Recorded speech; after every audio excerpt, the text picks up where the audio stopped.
Այս պայծրությամբ ավելի իրոք արդեն համարյա 50 օր գտնվում ենք, կարծեմ հենց 50 օր գտնվում ենք կալանքում եւ մինչեւ օգոստոսի 24-ն է երկու ամսյա կալանքը։ Տեսակցության հնարավորությունը փակ է։ Այս պայծրությամբ իրենք ոչ մենք ենք կարողանում տեսակցել, այսինքն մենք ընտանիքը ընդհանրապես ծանոթները, ոչ նույնիսկ падգամավորները, որևէ մեկի համար այդ հնարավորությունը չկա հետ հանդիպելու։ Ինքը շփվում է միայն փաստաբանների հետ, ֆիզիկ հանդիպելու տեսակետից։ Մեր հետ կարողանում են բաց կապով ամեն օր տաքսոֆոն այսպես կոչված կհալբանդում, որ պատկերացնեք, այսինքն դրանք ինչ որ հեռախոսներ են, որ 4 հատ հեռախոս է, 30 հոգի մարդ հերթ է կանգնած, որպեսզի այդ հեռախոսները վարակ ինչ որ բան ընտանիքի հետ կապվում են խոսում։ Մենք օրական երևի 5 րոպե խոսում ենք ընդհանուր, չգիտեմ, առողջական վիճակից, ցուցակցային հարցերից, ով ինչպես է, ինչ նորություն կա այդ առումով։ Իր հետ ցավոք սրտի կապը մենք փորձեցինք բողոքարկել կալանքի միջոց, այսինքն վերաքննիչ դիմել ենք, դա մերժվեց ամբողջությամբ, այսինքն կարող էին վերականգնել գոնե տեսակցությունների հնարավորությունը, դա էլ ցույց չտվեցին,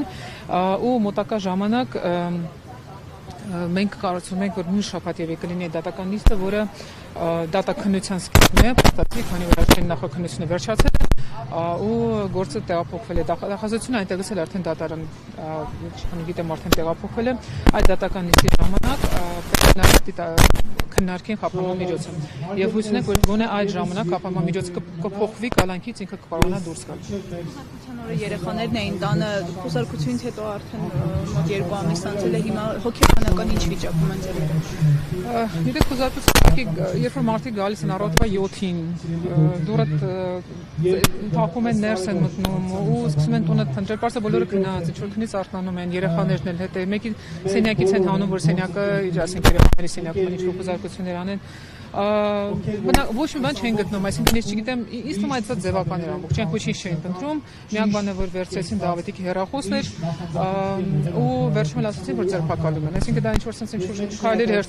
հաջորդականությունը միանգամից կարող էին ասել ձերբակալության թույլ տանեն։ Հոգեբանները իրենց համար իհարկե բարդ է, իրենց շատ դժվար է բացատրել, թե կոնկրետ ինչի համար է Ավետիքը հիմա գտնվում բան։ Ինչու են իրեն մեղադրում, ինչ վատ բան են կարել, այսինքն բացատրում ենք, որ ոչինչ չկա այդ գործի մեջ, ոչ մի փաստացի հիմք չկա եւ հիմա նախաքննությունը վերջացել է, փաստացի գործին ծանոթանալուց հետո այնտեղ ոչ մի, այսպես ասած, քրեական արարքի մասին նույնիսկ բան չկա։ Առողջական վիճակի մասին պարոն Չալաբյանի ինչ վիճակում է նա հիմա։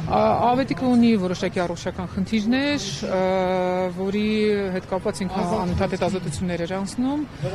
սրտաբանական այս պահին հարկաստո ոնց որ թե նորմալ է առողջական վիճակը, բայց մենք միշտ հետևում ենք այդ իրավիճակին, այս բանն էլ ոչ մեկի վրա, ասես ասես դրական ազդեցություն չի թողնում առողջության տեսակետից։ Չալաբյանը ինչ է ասում, ընդունում է քաղաքական ոչ մի ամբողջությամբ մեղադրանք է ու դատական փուլում այն ամբողջությամբ փլուզվել է, նաև ոչինչ չի տեղ ունեցել նախաքննության փուլում, ոչ մի գործողություն փաստացի, ինքը 2 ամիս եղել է կալանքում, այդ ընթացքում քննչականը, ես ինչքան հասկացա, ոչ մի գործողություն չի ելել։ Հեռախոսը հետ վերադարձվել են թե Չէ, ես պայն չէ, հույս ունենք ես չէ, գիտեք հեռախոսի հետ կապված ես ինչքան ինքս հասկանում եմ, պետք է ասենք որպեսզի քրեական գործողություն կատարեն, իրեն պետք է կանչեն, ինքը պետք է տա թույլտվություն, հա, այնտեղ բացի այդ հեռախոսի գաղտնաբարով, ինչ որ բան չգիտեմ, նայեն այդտեղ ոչ մի բան չեն արել հեռախոսով այդ իրենց մոտ, չգիտեմ ինչ որ բան իրենց այսպես նախաձեռնությամբ կարողացել են անել թե չէ, բայց փաստացի դա է հեռախոսով։